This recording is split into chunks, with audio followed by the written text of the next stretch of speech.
ഇന്ന് നമ്മൾ എത്തിയിട്ടുള്ളത് കോഴിക്കോട് സ്വപ്നനഗരിയിലുള്ള മറൈൻ വേൾഡിലാണ്. ഇവിടെ ഒരാൾക്ക് ടിക്കറ്റ് ചാർജ് വരുന്നത് 120 രൂപയാണ്.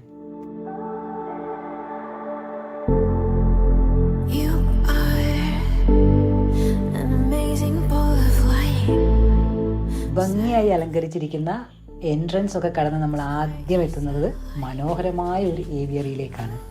ശരിക്കും അടിപൊളി എന്ന് തന്നെ പറയാം. പക്ഷികളൊക്കെ നമുക്ക് ചുറ്റും ഇങ്ങനെ പറന്ന് നടക്കുന്നത് നല്ലൊരു അനുഭവമാണ്. തുടർന്ന് നമ്മൾ എത്തുന്നത് ഒരു വലിയ പ്രദർശന ഹാളിലേക്കാണ്. അവിടെയാണെങ്കിലോ അനേകം പക്ഷികളും മൃഗങ്ങളും, അങ്ങനെ കാഴ്ചയുടെ ഒരു വ്യത്യസ്തമായ വിരുന്നൊരുക്കം തന്നെ.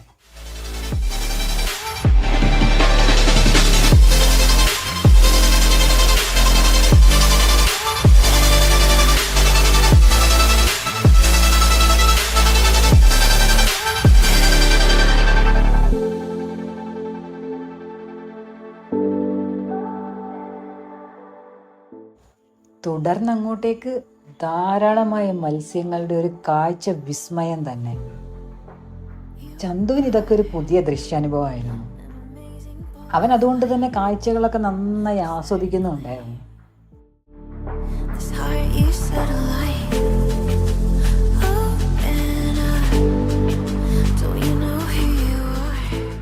ശരിക്കും പറഞ്ഞാൽ അടിപൊളിയായിട്ട് നീന്തുന്ന ഈ സ്റ്റിംഗ്റേയും അതുപോലെ തന്നെ അരാപ്പൈമ, പഫർ ഫിഷ്, മറ്റ് മത്സ്യങ്ങളെല്ലാം ചന്തുവിന് നന്നായിട്ട് ആകർഷിച്ചിട്ടുണ്ട്.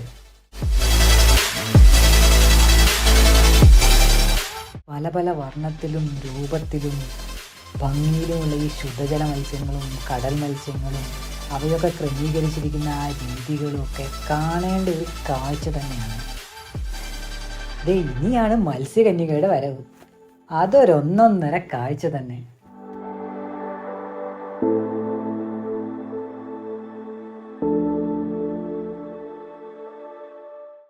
മനോഹരമായി നീന്തുന്നതിനൊപ്പം സന്ദർശകരോട് സംവദിക്കുന്നതിനും അവരോട് കളിതമാശകളിൽ ഏർപ്പെടുവാനും ഇവർക്ക് യാതൊരു മടിയുമില്ല.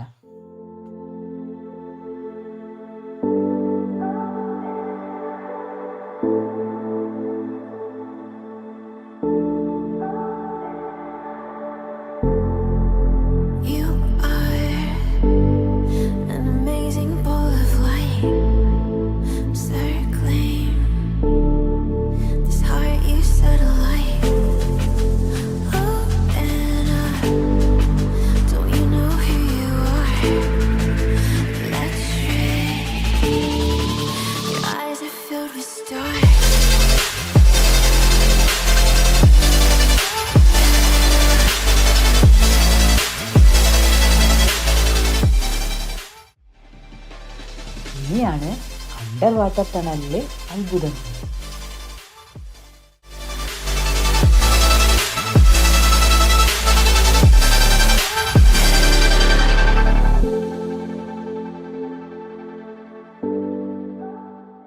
ഇവിടുത്തെ ഈ ഒരു ടണലിനാണെങ്കിൽ സാമാന്യം നല്ല വലിപ്പമുണ്ട്. കൂടാതെ ധാരാളം മത്സ്യങ്ങളും ഇതിലുണ്ട്.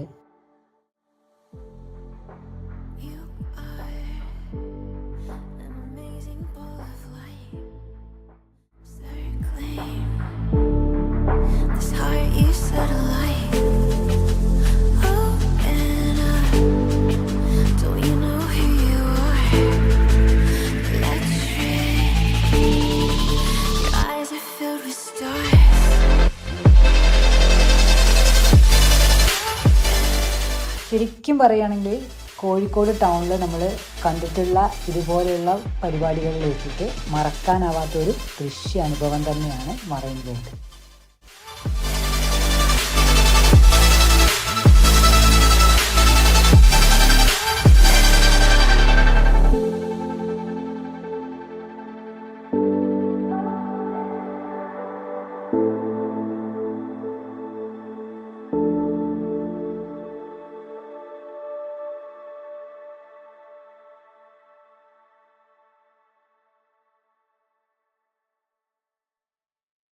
ഈ മത്സ്യങ്ങളെയൊക്കെ കണ്ടിട്ട് നമ്മളങ്ങനെ പുറത്തേക്ക് എക്സിറ്റ് ആകുന്ന ഭാഗത്തായിട്ട് ചെറിയൊരു ഫുഡ് കോർട്ട് ഉണ്ട്.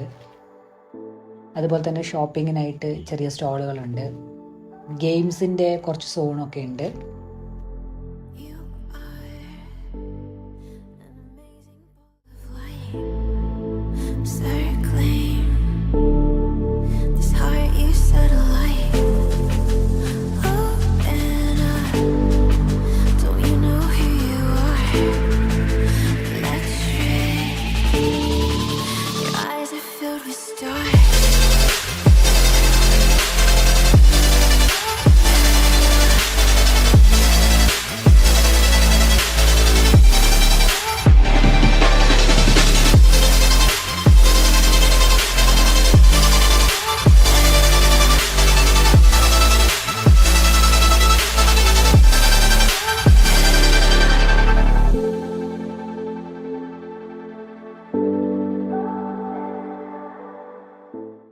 പിന്നെ ജെയിന്റ് വീലും ആകാശത്തൊട്ടിയൊക്കെ ആയിട്ട് ജഗ പുക തന്നെ.